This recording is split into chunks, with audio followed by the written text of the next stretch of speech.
Well, let's carry on this issue. We now take the discussion further, and we're joined via Zoom by the National Association of the School Governing Bodies General Secretary, Mr. Matakanye Matakanye. It's always a pleasure to see you, Tata Matakanye. Welcome to the show, and Happy New Year to you.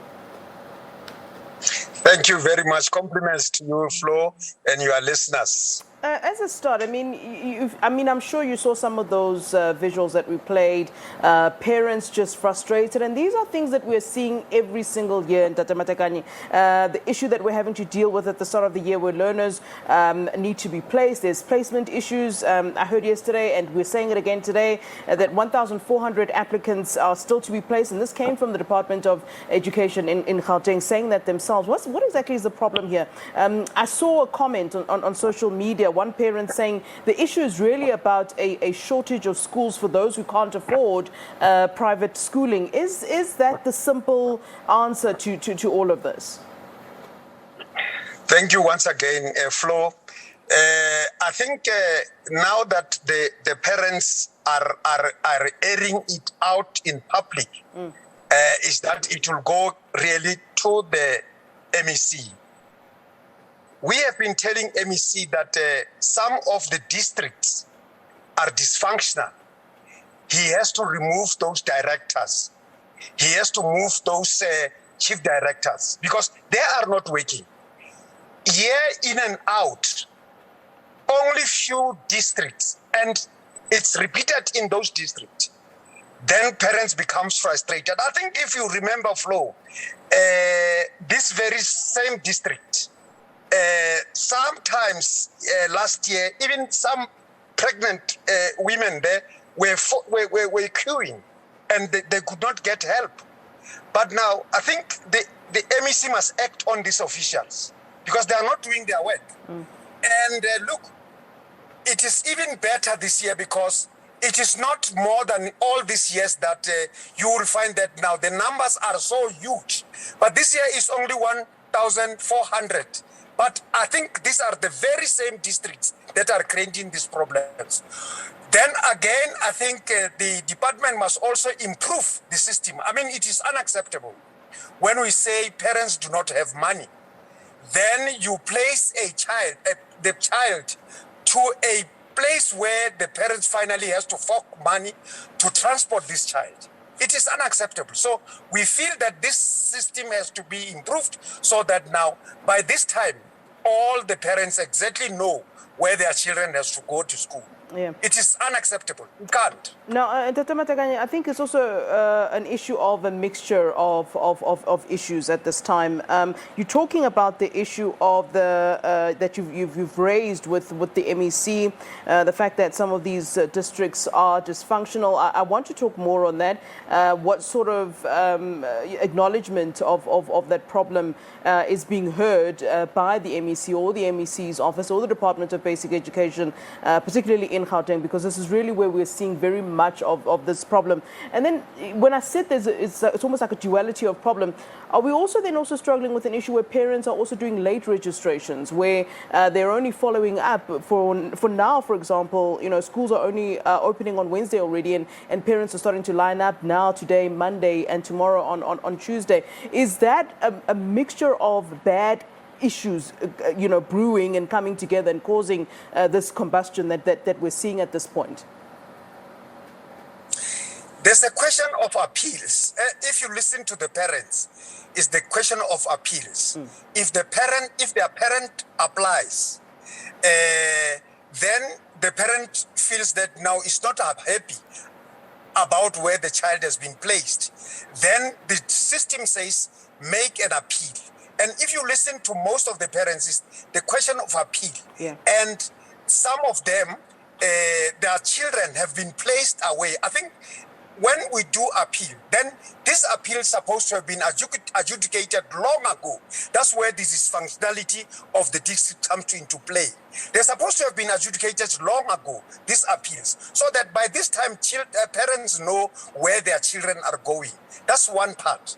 But the second part is that the parents are complaining about the distance you know, where the child, I mean, you listen to the parents from Acacia, then the child has been taken away from Acacia to a distance where the parent has now to start paying the transport fee.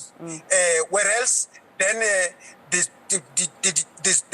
department says these are public schools, and being public schools are no fee schools. So the parents are free to take their children to no fee schools because they don't have money. But those who have money, they can take their children to the fees paying schools or even to the private schools. But there are parents who do not have that money. So then therefore, the system itself is still failing the parents. That's why we are saying the system has to be improved so that by this time we know exactly where these children are going to be placed, you know. So there's no way that we can say the system must be thrown away, but we know that we are living in the 4IR time, then we have to improve. So we are calling upon the department to make sure that they improve the system. And Dr. Matakanye, I really want to go back to my first point, and I want to press on this issue. I mean, you're talking about the system needing improvement, but I actually want to ask further on that. Is the system overwhelmed, and does that then just not go back to the issue that we're just not building more schools and enough schools that can hold all these learners that need to be placed? Because the ultimate issue at this point is space and placement. And if we'd had enough schools in all of these areas, then we wouldn't be grappling with this. I mean, surely this is also an issue where the system itself is overwhelmed. Yes, we can certainly blame the system where you're saying it is dysfunctional, but should we not also look at the fact that there simply aren't enough government schools? It is true. You see that parents are looking for number of things. One is the quality of education. Yeah. Then when parents are bringing their children to Gauteng, they were looking for quality education. Also, they are looking for schools that have got better resource. And Gauteng is being perceived as one of the provinces. That's why you'll find that finally there is this congestion. Then it means that, therefore, it is true that Gauteng must just continuously build the schools, you know. And that's the problem that is facing the Department of Education in Gauteng, you know, because now they are looking at the future of their children. And when they look at the future of their children, they relate the future to Gauteng province. And that's why we have got this congestion. Although, as you have indicated, Flo, that probably Gauteng must just continuously building extra schools, extra classes. Yeah, and NEPTOSA, or just to move on to another issue, NEPTOSA is calling for schools to return to full-time learning in 2022. Do you support this call? I mean, considering the fact that, you know, we're still dealing with a pandemic, but, you know, it's caused so much mayhem when it comes to learning. I mean, it's really affected learners. Do you support the fact that we should indeed be going back to full-time learning and full capacity, even though we are in this pandemic? We are fully behind. We are fully supporting that call. You'll remember, Flo, that this thing has impacted so much to our children. The question of the children losing on education. I mean, just look at the grade R's or grade 2 going to school once a week.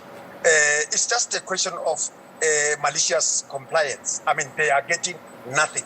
So I think we are saying we really have, and if you remember, Flo, there were a lot of efforts.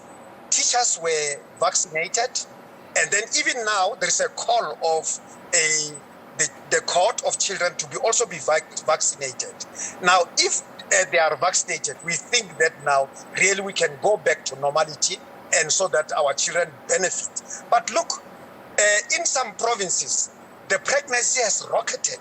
Because these children, if they go to school once a week, what do they do at home? You know, they do nothing, and finally, then the idle mind now is a devil's workshop. Then that's a distraction of the future of our children. So we are really in support of that.